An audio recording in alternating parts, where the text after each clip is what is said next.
Hi అండి, welcome to చామూస్ kitchen. నేను ఈరోజు చేసే రెసిపీ వంకాయ పచ్చికారం ఫ్రై అండి. వంకాయలు 1/2 కిలో తీసుకున్నాను. పుదీనా, కొత్తిమీర, పచ్చిమిరపకాయలు, ఉల్లిపాయలు, కరివేపాకు, ఎల్లుల్లిపాయలు, చిన్న అల్లం ముక్క, తాలింపు కండి, ఎండుమిరపకాయలు, శనగపప్పు, జీలకర్ర, ఆవాలు, ఉల్లిపాయలు మీడియం సైజు ఒక 2 తీసుకున్నానండి. పచ్చిమిరపకాయలు మీకు కారానికి తగినంత తీసుకోండి. ఇప్పుడు ఆయిల్ తగినంత వేసుకోవాలండి, బాగుంటుందండి. ఇప్పుడు తాలింపు గింజలు వేసుకుందాం. శనగపప్పు, ఆవాలు, జీలకర్ర వేసుకుందామండి. అవి మంచిగా వేగిన తర్వాత కరివేపాకు, ఉల్లిపాయలు వేసుకుందాము. మంచిగా మగ్గబెట్టుకుందామండి. అంటే మంచిగానే మగ్గబెట్టుకుంటాం కదా అని మీరు అనుకోవచ్చు, నేను ఊరికి చెప్తున్నానండి.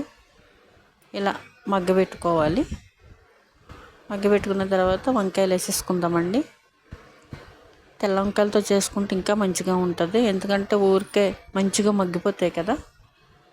కానీ నాకు తెల్ల వంకాయలు లేక ఈ వంకాయలతో చేస్తున్నానండి. ఇలా పసుపు వేసుకోవాలి, సాల్ట్ తగినంత వేసేసుకోవాలండి. చాలా బాగుంటుందండి. రైస్లోకి తినొచ్చు, చపాతీలోకి కూడా తినొచ్చండి. ఇలా మూత పెట్టుకుని మంచిగా మగ్గబెట్టేసుకోవాలి. ఇప్పుడు ఎండుమిరపకాయలు వేసుకుందాం.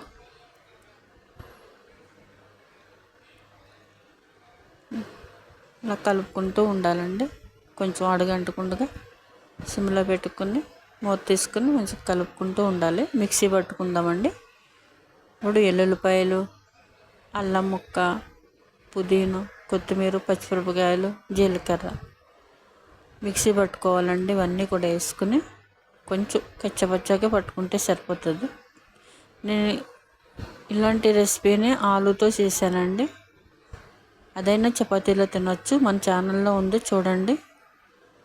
ఇప్పుడు వంకాయతో చేస్తున్నానండి. రెండు ఒకలానే అని అనుకోవద్దు.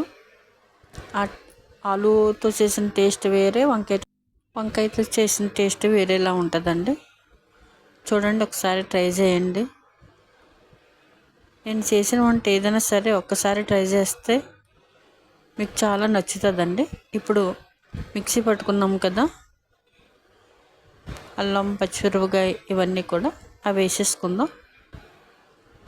చాలా సింపుల్గా తొందరగా అయిపోతుందండి రెసిపీ. చాలా సింపుల్. ఒక 5 మినిట్స్ ఉంచుకుంటే సరిపోద్దండి. ఇలా మంచిగా మగ్గబెట్టుకోవాలండి.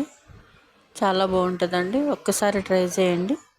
రెడీ అయిపోయిందండి వంకాయ పచ్చికారం ఫ్రై అండి. థ్యాంక్స్ అండి చూసినందుకు.